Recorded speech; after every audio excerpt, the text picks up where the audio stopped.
ఈ మైక్ బాధ్యత అప్పగిచ్చినప్పటి నుంచి ఈ పాటలు పాడి ఇవన్నీ ప్రార్థన చేసి వచ్చిన పిల్లలతో బైబిల్ చదివించి ప్రార్థన చేసుకొని పోతాడు. నేను ఎందుకు ఇది మీకు తీసుకొని వచ్చాను అని అంటే 127వ కీర్తన 4వ వచనం గట్టిగా చదవాలి, చెవులు గింగురుమనాలి. కూర్చో, అట్లే కూర్చో, అందుబాటులో ఉండ.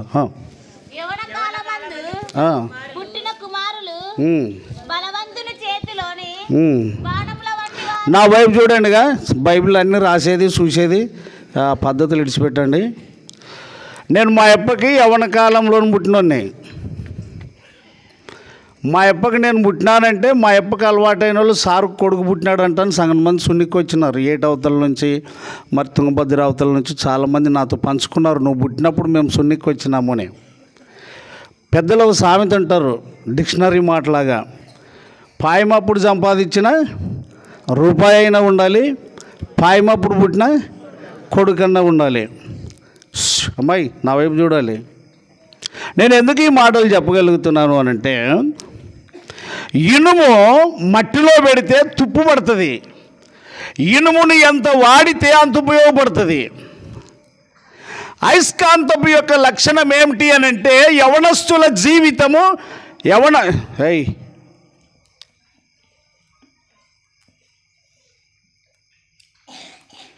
యవనస్తుల జీవితము అయస్కాంతం లాంటిది. ప్రోత్సాహం ఉండాలి. నిన్నటి నుంచి సంఘక్షేమము ప్యాంప్లెట్లో ఏమున్నది, అంశభాగము తీయండి, ఉన్నవాళ్ళు తీయండి, తీసే అంశభాగం ఏమున్నది అంత పలకండి. సంఘక్షేమము, సంఘము క్షేమాభివృద్ధి చెందుచుండేను అని పులకుర్తి సంఘ కాపరి గారు అంటే మరి మహిమరాజయ్య గారు నిన్నటి నుంచి సంఘక్షేమాన్ని గురించి మాట్లాడుతూ వచ్చాడు. ఇప్పుడు దరిదాపుగా నేను చెప్పగలుగుతున్నాను, యవనస్తులు ఎటువంటి వారు అని అంటే, సామెతలు 20:29 చూడండి, సామెతలు 20:29. యవనస్తుల బలము, మరి చెప్పండి, యవనస్తులంతా చదవండి, ఫలం మీద కాదు చదవాలి అంటున్నా. యవనస్తుల బలము వారికి అలంకారం. నేను ఇప్పుడు ఇవన్నీ కొద్దిగా ఇట్లా చెప్పాను కదా. 1 సమూయేలు గ్రంథము 18వ అధ్యాయము 1-2 వచనాలు ఎవరైనా గట్టిగా చదవాలి. 1 సమూయేలు గ్రంథము, లే స్టాండప్, చదువు గట్టిగా. సౌలుతో మాట్లాడుట చాలించినప్పుడు యోనాతాను హృదయము దావీదు హృదయముతో కలిసిపోయెను. యోనాతాను దావీదును తనకు ప్రాణ స్నేహితునిగా భావించుకొని అతన్ని ప్రేమించెను. ఆ దినమున అతని తండ్రి ఇంటికి తిరిగి అతని వెళ్ళనీయక, ఇంటికాడ చదివేది లేదు, ఈ ఆడపిల్లలకు కొద్దిగా కూడా బైబిల్ చదవడానికి అవకాశం ఇయ్యరు. ఫోన్ చేస్తే అంట్లు తోముతాం, బట్టలు తిక్కుతాం, తిక్కల్లా అంట్లు చేయాలి, బైబిల్ కూడా చదువుకోండమ్మా అని చెప్పాలి. ఈ పాప 5వ తరగతి పాప తిరుగు చదువుతుంది, సెకండ్ ఇయర్ ఇంటర్ చదువుతుంది. రైట్, చదువా, ఎక్కడ స్టాప్ చేసినావో చదువు. ఆ దినమున అతని తండ్రి ఇంటికి తిరిగి అతని వెళ్ళనీయక సౌలు అతనిని చేర్చుకొనెను. దావీదు అతనికి ప్రాణ స్నేహితుడని భావించుకొని అతనిని ప్రేమించుచు యోనాతాను. అమ్మాయి చదివిందే చదివితే 5 నిమిషాలు అయిపోకూడదు. దుప్పటి, కత్తి అట్లా ముందుకు వెళ్ళిపోవాలి ఈ పాటి కాటికి. యోనాతాను తన దుప్పటిని యవనస్తుల గుంపు, పైన ఉన్న పెద్దల గుంపు ఆలోచన చేయండి. సంఘము క్షేమముగా ఉండాలి అన్నా, కుటుంబము క్షేమముగా ఉండాలి అన్నా బాగా ఆలోచించండి. ప్రోత్సాహము అనే దాన్ని గురించి మహిమరాజు గారు చాలా విషయాలు చెప్పారు. యోనాతాను ఎవరు, దావీదు ఎవరు అనేక సార్లు మనం మందిరంలో విన్నాం. యోనాతాను దావీదుకి ఏమేమి ఇచ్చాడు? అందరూ బలమండి ఒకసారి, అంటే చదవండి ఒకసారి గట్టిగా చెప్పండి. తన దుప్పటిని, తన కత్తిని,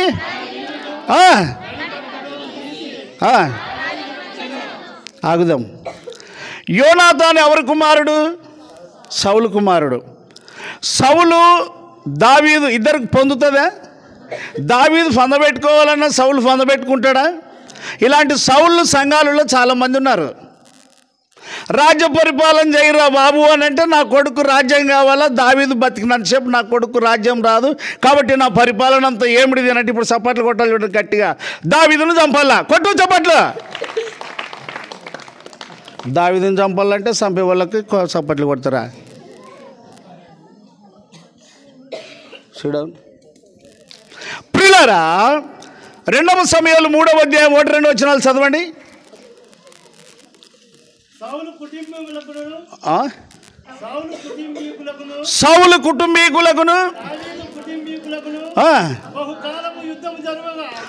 సౌలు కుటుంబీకులకును దావీదు కుటుంబీకులకును బహుకాలము యుద్ధము జరగగా, మళ్ళా ఈ పోయిన మీటింగ్లో చెప్పాను, ఇప్పుడు కూడా చెప్తున్నా, చెయ్యి ఇట్లా పెట్టుకోండి, అంత బ్యాలెన్స్ అందరూ పెట్టాలి.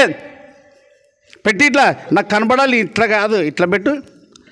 ఆడ అన్న చదువుతాడు, అంతకన్నప్పుడు మీరు చెయ్యిని మీకు ఎట్లా అర్థమవుతుందో ఎట్లా పైకి తీసుకొస్తారో నేను చూస్తా. ఓకే, చదువు. పైకి లేలా చెయ్యి. ఇప్పుడు యాటికి పోతుందో ఇప్పుడు చదవాలి, చదివేది అర్థం చేసుకున్నా.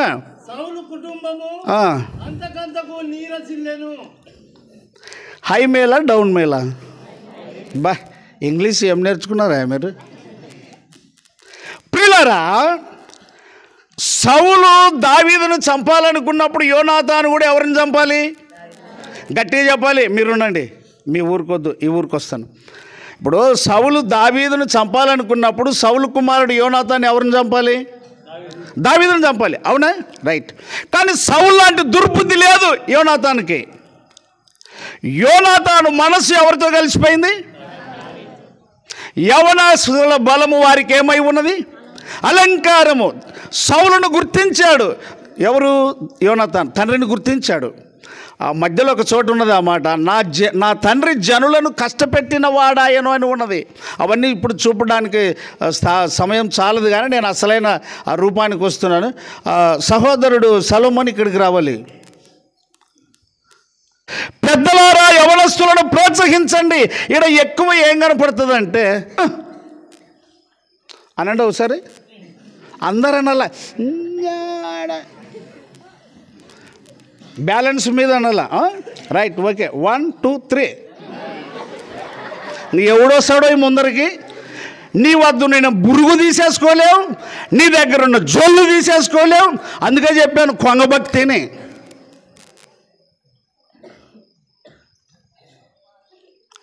యోనాతాను దావీదును చూసి సంతోషపడ్డాడు. తన దుప్పటినిచ్చాడు, తన నడికట్టునిచ్చాడు, తన కత్తినిచ్చాడు. రాజకుమారుడై ఉండి గొర్రెలు కాసే ఒక అల్పునికి ఇవన్నీ ఇచ్చాడంటే అర్థం ఏమిటంటే, ఇవి నా దగ్గర ఉంటే ప్రోత్సాహము. నేను ఎంతసేపు ఉన్నా యవనస్తులు పాత పెద్ద మనుషుల బుద్ధులు ఎట్లుంటావంటే, మంటిగోడతోని కట్టిన ఇండ్లు వారపాగం నుంచి నీళ్లు కారితే తుట్టు తుట్టు తుట్టు తుట్టు ఏడిది ఆ రాళ్ళసందను బురదేసి ఉంటారు కదా.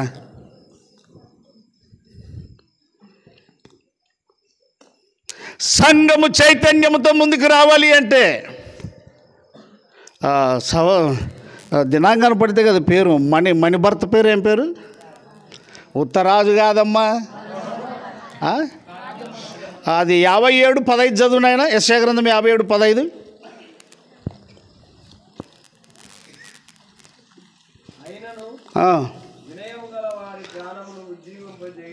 అందరికీ వినపడుతుంది, కష్టమవుతుంది.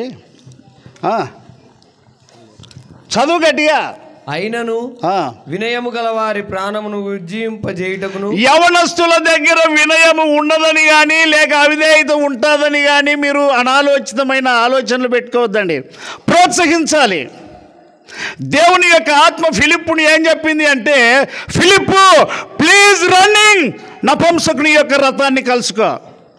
ముసలోడైతే రథం అంటే ఎద్దులు ఉంటాయా గాడిదలు ఉంటాయండి? అరే ఇది చెప్పండి. ఇంకా ఇప్పుడు రథం అంటే గుర్రాలు ఉంటాయా గాడిదలు ఉంటాయా?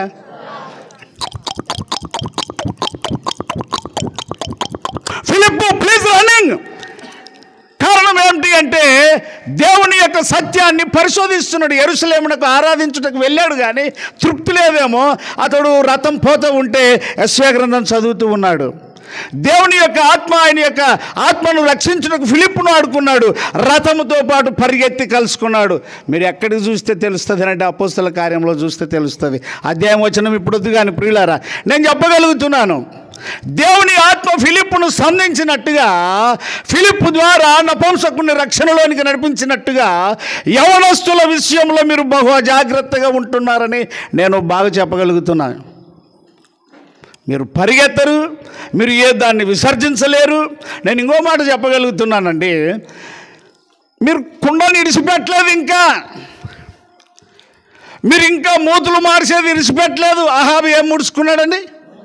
చిన్నగా చెప్పాలా, మరి అతను వచ్చి కొడితే రాజు అతనే, చిన్నగా చెప్పాలా. అడుగుతాను చెప్పండి, అహాబు ఏం ముడుచుకున్నాడండి? అంత గట్టిగా. కయ్యని ఏం చేశాడండి? అరే మూతి ముడుచుకున్నాడు అతను కూడా. ఎవరి మీద? తమ్ముని మీద. ఇలాంటి లక్షణాలు మంచివి కావు. సంఘము క్షేమం పొందదు, కుటుంబాల మధ్య ఐక్యత ఉండదు. బహు జాగ్రత్త. నా జీవితంలో నేను ప్రతి ఒక్కరిని, ముసలోళ్ళని కూడా ప్రోత్సహించడమే. రాజమనోహర్ చదువు.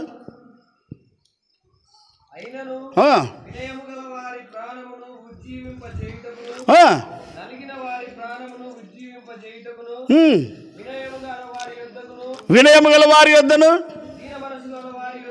నేనేం చేస్తున్నాను? ఎవరన్నిండిదా మాట? యెషయానా? యెషయా ప్రవక్తనా? అరే ఎవరన్నారా మాట? స్పష్టంగా మరోసారి చదువుతారు. అది ఎవరన్నారో బాగా గుర్తుపెట్టుకోండి. ఎవరు చదువుతారు బాగా గట్టిగా? మేడం గారు చదవండి. చదువులేమ్మా, చదివే. భార్య భర్తలు పోటీ పడి చదివేది ఆడ దొరకాలి మాకి. చదువు, గట్టి చదువు. మహాగణుడును, మహోన్నతుడును, పరిశుద్ధుడును, నిత్య నివాసి అయిన వాడు చెప్పు సంగతులే. చదువు. ఎవరండి? ఇప్పుడు మీకు అర్థమైపోయింది కదా. మళ్ళీ స్టార్ట్ చేయి.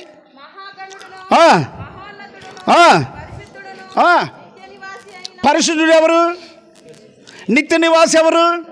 దేవుడే, ప్రభు అయిన యేసుక్రీస్తే. ఎవరి దగ్గర ఉంటానన్నాడు? అది లాస్ట్కి. ఫస్ట్ ఏమొచ్చింది? ఎవరిని ఉజ్జీవింపజేయుటకు. ఇంతసేపు పలికేది ఏముంది అక్కడ స్టార్టింగ్లో? అమ్మ అక్కడ కాదే, ముందుకు రావాలి మళ్ళీ. నలిగిన వారి. రాజమానవారి ఎక్కడ పోతువే? చదువు. అది నలిగిన వారి ఏమి? ఎవరిని? మీరు ఒప్పుకునండి. చదువు, రాజమనోహర్ చదువు. నలిగిన అక్కడ ఆగునాయన. పెద్దలకు చెప్తున్నా నేను,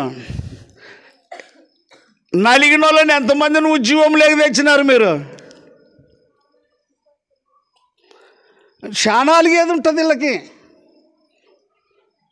ఇంకా కొంత ఏమిటంటే ఇంకా ఫొక్కురు ఎట్లంటే ఒక 20 ఏళ్ళు సంఘంలో కంటిన్యూ చూస్తే ఇంక వాళ్ళంత ఫొక్కురు ఎవరికి లేదు. మళ్ళీ సొంతం ఏడు చేసిండే లేదు. 5 ఎకరాలు అమ్మిండేది లేదు, ఎకరం అమ్మిండేది లేదు, అర్ధ ఎకరం అమ్మిండేది లేదు.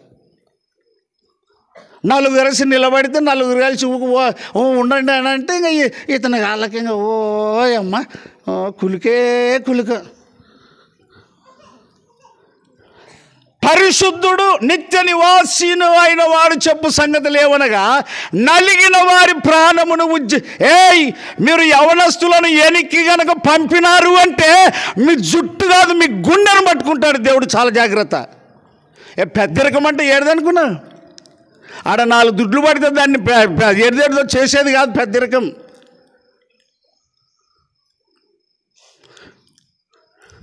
ఇంట్లో ఏం నడపలేవు, సంఘంలో మాత్రం జమ్యం నడుపుతావు.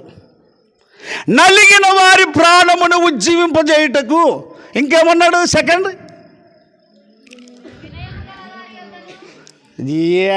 ఇంకొకటి రావాల ఉజ్జీవము. ఒకటి ఉండు, ఆడ వచ్చేసా. నలిగిన వారి ప్రాణమును ఉజ్జీవింపజేయుటకును. రెండింటిని ప్లస్ పాయింట్. ఆత్మీయంగా ఉన్నవారిని, నలుగుతూ మగ్గుతున్నటువంటి వారిని ఉజ్జీవింపజేయుటకు. ఇంకా ఇంకేముంది అవతల? వినయము గల వారి యొద్దను, దీన మనసు గల వారి యొద్దను. ఎవరట? మరి మీరు పెద్దలు ఏం చేస్తున్నారు? నేను గట్టిగా అడుగుతున్నా, పెద్దలైన వారు ఎట్టుండాలి తెలుసా? మందకు మాదిరిగా ఉండాలి, ప్రభువులైనట్టుండగా. పేతురు పత్రిక తీయండి, ఈ పాటికి పోయి ఉండాల. మొదటి పేతురు పత్రిక ఒక తిప్పేసేదేనా? అదేం వచ్చినా మీకే వదిలిపెట్టినా. క్రీస్తు కూడా మీ కొరకు బాధపడి. కరెక్ట్. పౌలే గారు అటు సపోర్ట్ ఉండాలి మాకు. పౌలే గారే చదవాలి. Okay, right, correct. మళ్ళీ చెప్పండి రెఫరెన్స్ మా అందరికి. రైట్, అన్న చదువుతాడు, చదవండి. అవు ప్రభువులైనట్టు ఉండక. ప్రభు అంటే అర్థం ఏమిటండి? రాజు. రాజులైనట్టు ఉండక. ఇదివరకు మహిమరాజు గారు చెప్పినారు, మనం చెప్పినట్టే నల్లా. గుండె నువ్వు పెట్టింటివారా? ఊపిరి నీదారా?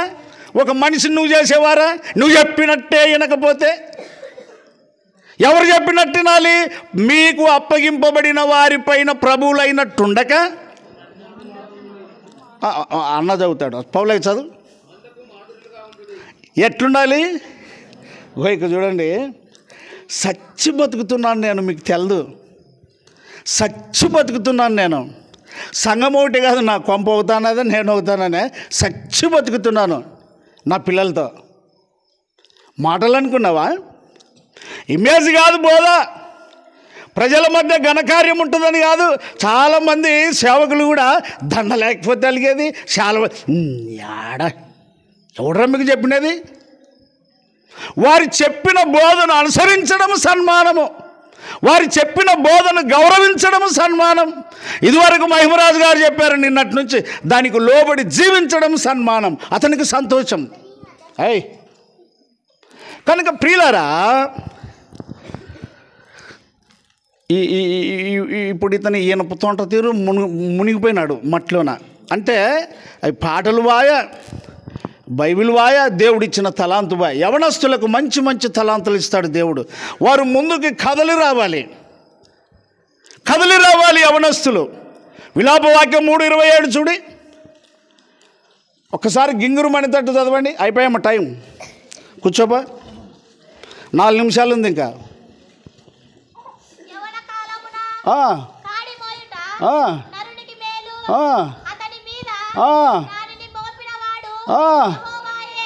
ఈ యవనస్తుల మీద కాడి మోపిండేది ఎవరండి? నా వైపు చూడండి అందరూ, నా వైపు చూడి. 60 సంవత్సరాల క్రితము ఈ మాట నా హృదయంలోనికి వచ్చింది. ప్రభు స్తోత్రం. కొట్టు చప్పట్లు. ఆగలేదు బండి. ఇది వరకు ఎదురు పోట్లు వచ్చాయి, కొండలు వచ్చాయి, లోయలు వచ్చాయి, అలలు వచ్చాయి, తుఫానులు వచ్చాయి. 10 మంది సంతానము, ఎవరిని ఏమీ అడిగింది లేదు. కానీ ప్రియులారా, ఓర్పు కలిగి ఈడ 30 ఏళ్ళు పనిచేస్తున్నానంటే దేనికోసం? సుఖం ఉండదని కాదు. ఖైరవాడిలో మీసం పొడుస్తుంటే అటుకి వెళ్ళాను. ఎన్నడూ కొత్త జమ్ము కోసి గుడిసె కప్పలేదు తెలుసా? మీకు తెలుసా? మంచానికి రాగలు కట్టబెట్టి, గుడిసెలోనే మంచానికి రాగలు కట్టబెట్టి ఆ మంచం మీద సాపేసి వర్షం వస్తే ఆ పడిన గుడిసెలో నుంచి కారిన వర్షం మంచం మీద నుంచి పడి పిల్లలంతా దాంట్లో కూర్చొనిబెట్టేవాడిని. మంచి వయస్సులో ఇప్పుడు చదివిన విలాపవాక్యం 3:27 60 సంవత్సరాల క్రితం నా హృదయంలో ఫిక్స్ అయిపోయింది. పెద్దలారా, యెషయా గ్రంథం 57వ అధ్యాయం 15వ వచనాన్ని రాసి పెట్టుకో. ఈ రాత్రి 41వ కూడికలో యవనస్తులకు ఎంత ప్రోత్సాహం ఇస్తున్నావు. పరిశుద్ధుడు నిత్య నివాసియు అని వాడు చెప్పు సంగతులు ఏమనగా, నలిగిన వారి ప్రాణమును ఉజ్జీవింపజేయుటకును, ఇంకా వినయము గల వారి ప్రాణమును ఏం చేస్తున్నావు నువ్వు? వాడు సరిగా లేడు, ఇతనికి ఇదే పని పొద్దుముకులు, నువ్వెంత సరిగా ఉండవు పోయి. కేసు తూకానికి ఉండవా వేస్తే? ఉండవా కేసు తూకానికి? ఆ పరిశుద్ధుడు, ఆ దేవాది దేవుడు నిత్యము లోబడనొల్లని వారి వైపు చేతులు చాపితే నీవేం మొగడు పోయి మూతి మాడిసేది, అలిగిపోయేది, గుర్రమనేది. 65:2 చూడండి త్వరగా. ఓకే, చదువు.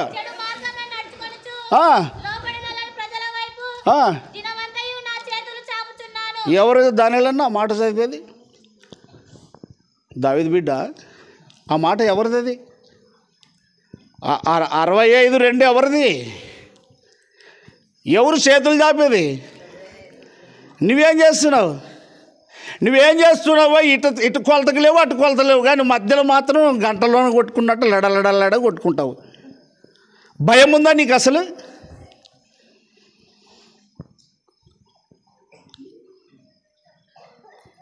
సంఘము క్షేమాభివృద్ధి చెందాలంటే యవనస్తుల బలం తప్పక అవసరం. వాళ్ళ చురుకుదనం చాలా అవసరం. వారి బలం చాలా అవసరం. మరొకసారి చదివిస్తాను. 127:4 సొలొమోను చదువు. ఎవరైనా యవనస్తులు ఇంకోరు చదవండి. 127:4 కీర్తన. అయిపోయిన సమయం.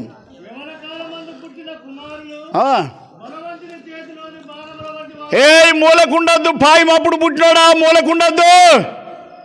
నేను మా నాయనకు పాయమప్పుడు పుట్టినోడ్నే, యవన కాలములో పుట్టినోని నేను.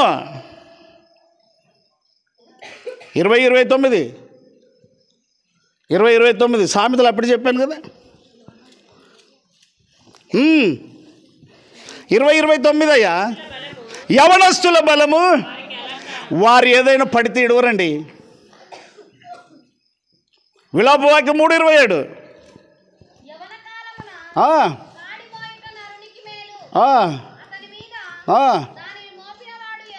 అమ్మ చదివేదే కాదు, మీ భర్తల కొరకు తిప్పలు పడండి. అది కూడా ఉండాలి పనే. వంట చేసినాక భూ పెట్టంటే పెట్టరా? మిమ్మల్ని అడిగారని ఏం చెప్పరు? మిమ్మల్ని మీ భర్తలు పెట్టు మరి ఫౌలలా అంటే పెట్టరా? అరే ఎవరు లేరు పెళ్ళైన వాళ్ళుడా? పెడతారా పెట్టరా? మరి చదివేదే కాదు, ప్రార్థనకు కూడా రమ్మని పట్టుపట్టండి. అవసరమైతే తన్నాలు తినండి. చప్పట్లు కొట్టు.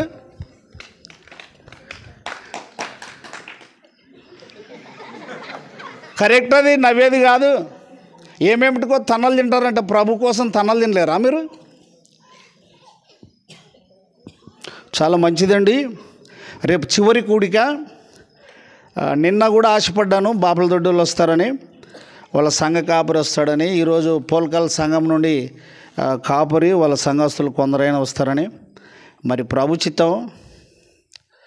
మరి రేపు వస్తారో రాను మనకు తెలియదు. ఇక ప్రభు చిత్తం వస్తారని అయితే నేను ఆశిస్తున్నా.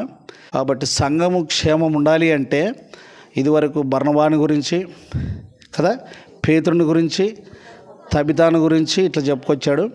నిన్నటి నుంచి అయితే సౌలు, అననీయ వీళ్ళంతా సేవ కొరకు, సంఘక్షేమం కొరకు మరి ఉపయోగపడ్డారు. వీళ్ళందరి ద్వారా పరిచర్య బాగా జరిగింది.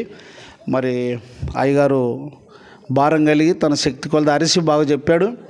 మనం బాగా విన్నాం. నిరుత్సాహపడక, కృంగిపోక, తీర్మానం కలిగి ప్రభు కొరకు బ్రతుకుదాం. చిన్నగా లేచి నిలవబడితే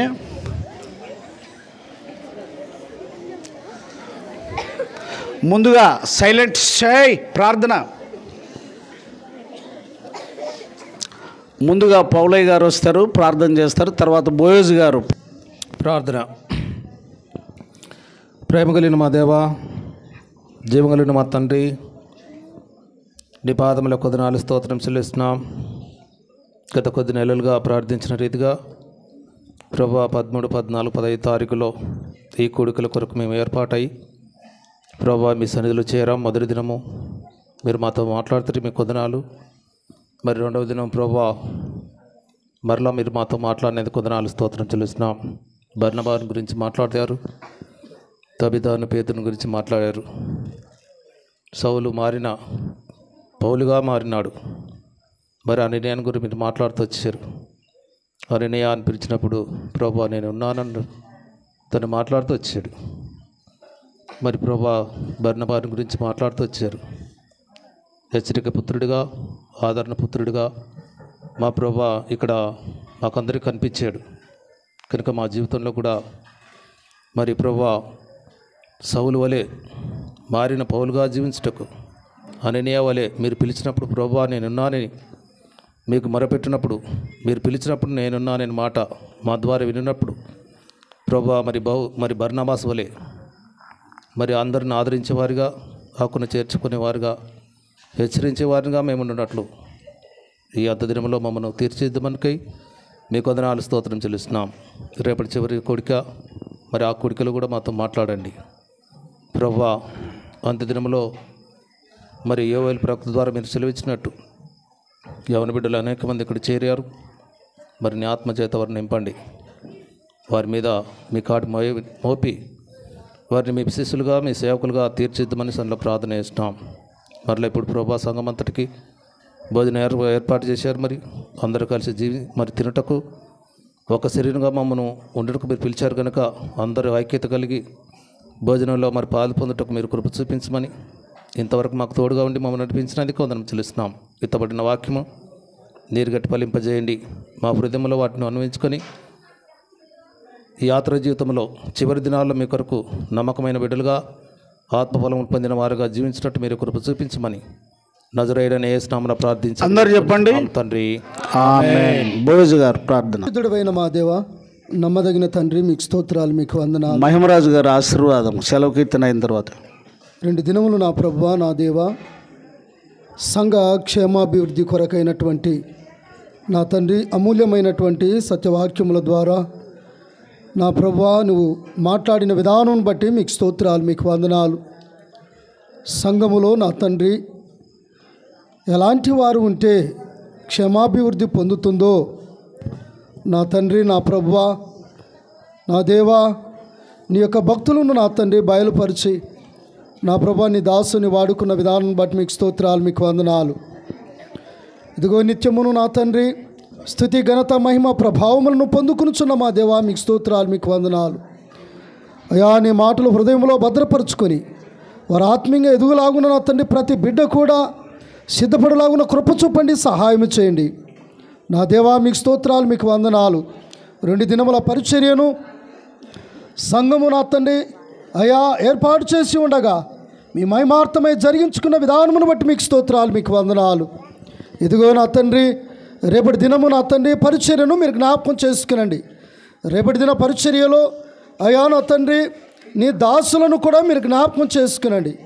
అయా నా తండ్రి అమూల్యమైనటువంటి నీ మాటలు వినిపించి నా ప్రభువా అనేక ఆత్మల రక్షణార్థమై వాడుకొని మీరే మహిమ, ఘనత, ప్రభావములను పొందుకుందురని మా కొరకై మరణించి తిరిగి లేచినటువంటి యేసుక్రీస్తు పరిశుద్ధమైన నామములో ప్రార్థన చేసి అడిగి వేడుకొనుచున్నాం మా పరమ తండ్రి. ఆమేన్. కార్తమోన దేవేంచే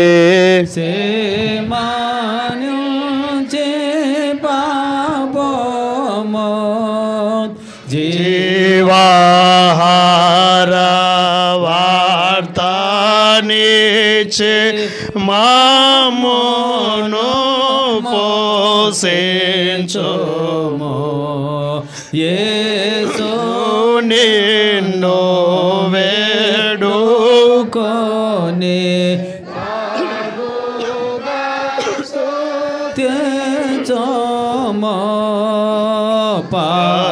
పరమందు చేరిక స్తోత్రము చెల్లించుము. మన పరమ తండ్రి అయిన దేవుని ప్రేమయు, రక్షకుడు కుమారుడైన క్రీస్తు యేసు వారి యొక్క కృపయు, ఆదరణకర్త అయి ఉన్న పరిశుద్ధాత్మ దేవుని అన్యోన్య సహవాసము కూడి చేరి ఉన్న మనందరి మీద, ఆయన సన్నిధి ప్రేమించి వచ్చి ఆయన మాటలు విన్న వారందరి మీదను, విన్న మాటల ప్రకారం బ్రతుకుతూ సంఘం క్షేమాభివృద్ధి పదంలో నడుచున్నట్లును, రేపు జరగబోతున్న కోడిక అనేకులకు రక్షణకరంగా సంఘ క్షేమం కొరకు జరుగునట్లు ప్రభు తన కృపను గురించి పిల్లప్పుడు సదాకాలంతో నడిపించును గాక. ఆమేన్. అందరికీ